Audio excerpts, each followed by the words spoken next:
What you're about to watch is a really important review of the strategy behind the trade and tariff negotiations globally, but specifically in this case with regards to China.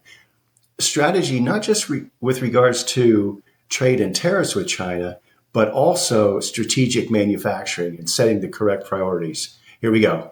Now to another Fox News alert. This is big news. Looks like China is starting to crack under pressure. Turns out the United States marketplace can't be replaced after all. Moments ago, we learned that Treasury Secretary Scott Bessent and U.S. Trade Rep Jamison Greer are both heading to Switzerland this week to meet with China's lead representative on trade and economic matters. And the Treasury Secretary, Scott Bessent, just wandered into the studio, just was in the building for some reason, exclusively to tell us more about what Wall Street has been waiting for. Mr. Secretary, thank you for joining us. Now, earlier today, you said that we hadn't had negotiations with China. Now you're 2 days away from getting on a plane. And I know you've been working around the clock, but what changed? What was the catalyst for this? Well, Laura, we haven't had negotiations. And first, thanks for having me on the show. The world has been coming to the U.S., and China has been the missing piece. I was going to be in Switzerland to negotiate with the Swiss. Turns out the Chinese team is traveling through Europe, and they will be in Switzerland also. So we will meet on Saturday and Sunday. And look, we have shared interest that this isn't sustainable, as I said before, especially on the Chinese side. And 145%, 125% is the equivalent of an embargo. We don't want to decouple. What we want is fair trade. But who made the first call? Like in a dating world, like who makes the first call here today? There are lots of calls, Laura. Is that there isn't a first call. There are a lot of contact points over time. All right. China typically loves a long, drawn-out process, as we knew in previous trade negotiations. How do you get them in this situation, without revealing too much, to move at the speed that we know President Trump wants to operate at with this deal, which I imagine will be fairly large? Well, I think that this is what we're going to do in Switzerland is we've agreed to talk. Then on Saturday and Sunday, we will agree what we're going to talk about. My sense is that this will be about de-escalation, not about the big trade deal. But we've got to de-escalate before we can move forward. Well, they said that they would not talk unless the reciprocal trade tariff of 145% was removed. Would it be likely that you would be able to go back to the president and say, to show good faith, we could drop this down in the interim to 50%? Could that be in the cards? Laura, I'm not going to negotiate. You're on TV. You're one of the most popular anchors in the world. So I'm not going to give away our strategy. Look, everything's on the table. It's up to the president at the end of the day. The president has said that he's happy just to give all countries a number if the negotiations don't go well. And that's what we're doing with the other 17 important trading partners is, look, you can negotiate in good faith. You can come with your A game, or President Trump is happy to ratchet the number back up to your April 2nd number. If you don't want to decrease your tariffs, your non-tariff trade barriers, the currency manipulation and subsidies of labor and industry. And dumping products in the United States, which we know they do as well. One of the things he loves to do, and this is what I like about how President Trump negotiates, he likes to keep everybody guessing until the last possible minute here. And so in this case, I mean, China, again, they said they're not going to talk unless that 145% is off the table, at least temporarily. President Trump has also said, if it turns out we don't have a deal, that's okay. He's fine with no deal. So that, I like that personally. I think it's great and brilliant. But Wall Street, your old friends, hate it. They hate that kind of uncertainty.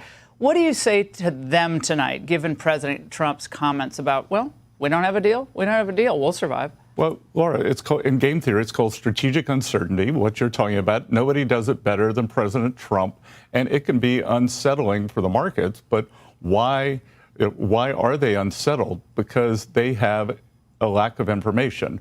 President Trump has asymmetric information for what he's willing to do. We don't disclose it. And again, with President Trump, that the strategic uncertainty will make sure that we get the best deal possible. That's what's happening with the trading partners who are coming to us. China, their barges coming toward the West Coast now. Lots of reports today, including on CNN, about the looming barges being half empty. Let's watch. We have a question from a reporter to a commentator on this. We'll get it for you in a moment. But it was basically fear-mongering that Christmas time is coming. There's going to be no toys for children.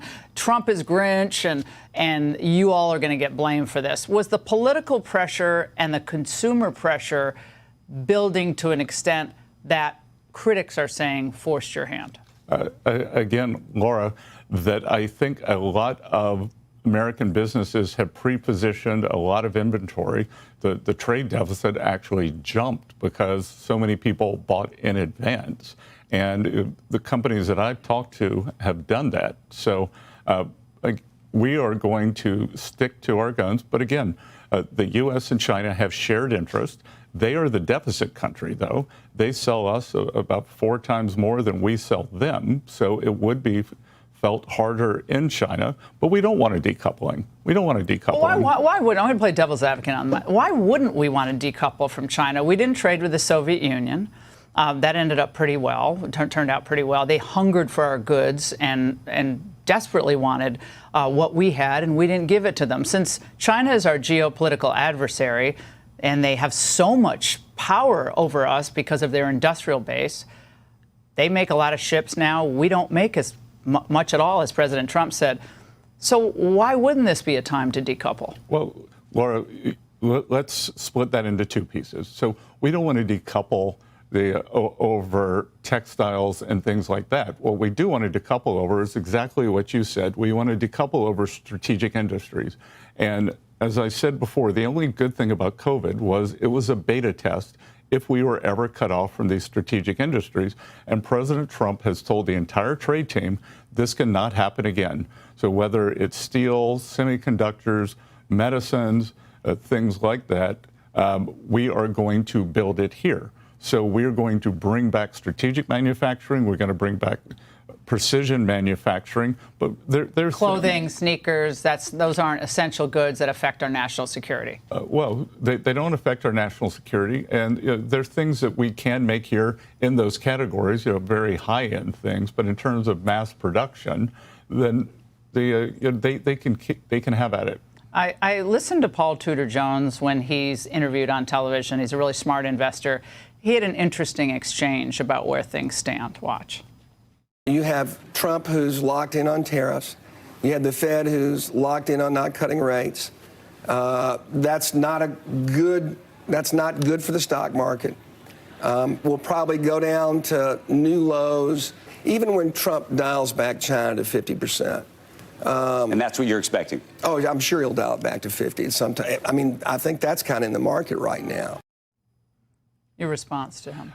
Look, I've known Paul a long time. He's a fantastic investor. I think as long as I've known him, he's been mostly bearish and very good at predicting the bearish outcome. But what we are seeing with the trade deals that we're doing, I think trade frictions can go down, that Americans can get a fairer deal. And the other thing we're seeing is through President Trump's leadership, the world is renegotiating trade. The UK and India just struck a trade deal today where a lot of tariffs and barriers came down. So what President Trump has pushed other countries to do things between each other.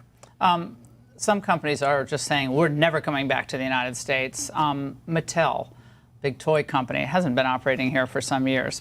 Watch. The tariffs come and they stay. Would it be cheaper to manufacture toys in the United States? We don't see that happening. We believe that production in other countries is the best balance between manufacturing in international outside of the U.S. and continue to develop product in America. Well, I remember we had toys that were made in the United States when you and I were growing up. We somehow had toys around the Christmas tree. We weren't all that deprived, and we had a pretty good Christmas. But What of that? Well, a couple of things. There are plenty of other countries that make toys. I believe Barbie is actually made in Indonesia, and Indonesia's come with very strong trade deals, tariffs, and non-tariff trade barriers that they're willing to take off. And look, the other thing, too, is this reporter behind me was quite snarky the other day when President Trump talked about the girl having two dolls. And he said, well, what? President didn't take the question, but he said, what would you tell that girl? I said, I would tell that young girl that you will have a better life than your parents, that you and your family, thanks to President Trump, can now be confident again that you will have a better life than your parents, which working class Americans had abandoned that idea. Your family will own a home. You will be able to advance. You will have a good education. You will have economic freedom. That's what we are advancing. Yeah, the press on this has been so predictably bad. And I think they ultimately know that, what Trump is trying to do is try to just reorient things and reset things.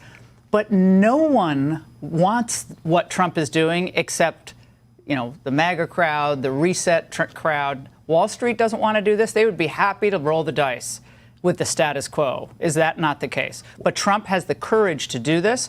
No other president was going to touch it, period, end of story.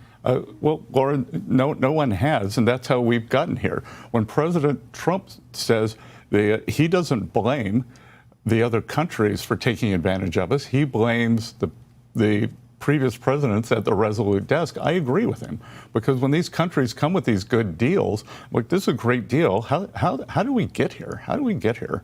And the other thing, too, is we've created this barbell economy. So, of course, the status quo has done well. So the status quo is we have advanced finance, we have a tech sector that's the envy of the world. On the other side, we have a natural resources economy led by energy, which, by the way, the last administration tried to kill. And President Trump is filling in the arc in between with manufacturing jobs. We're down to 8% manufacturing jobs in the U.S., and research has shown the best way to get the real wage increases is in manufacturing jobs, not in the service sector. I truly hope you got out of that video as much as I did. And the big takeaway from me, and I hope for you as well, was the level of strategic thinking that's behind all these trade and tariff negotiations globally, but specifically in this case with China. It's to take a page out of the Chinese playbook, Sun Tzu level stuff. Know yourself, know your enemy. You need not have to fear the outcome of any battle. That's exactly what's going on.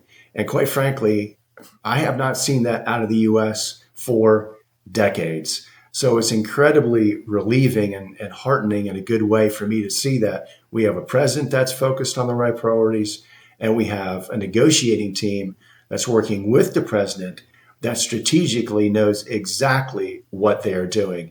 I know it's taking time, but these trade and tariff deals, negotiations, et cetera, this will work out. It will help manufacturing in this country. It will help exports from this country. At any rate, as always, until next time, God bless. Love you all.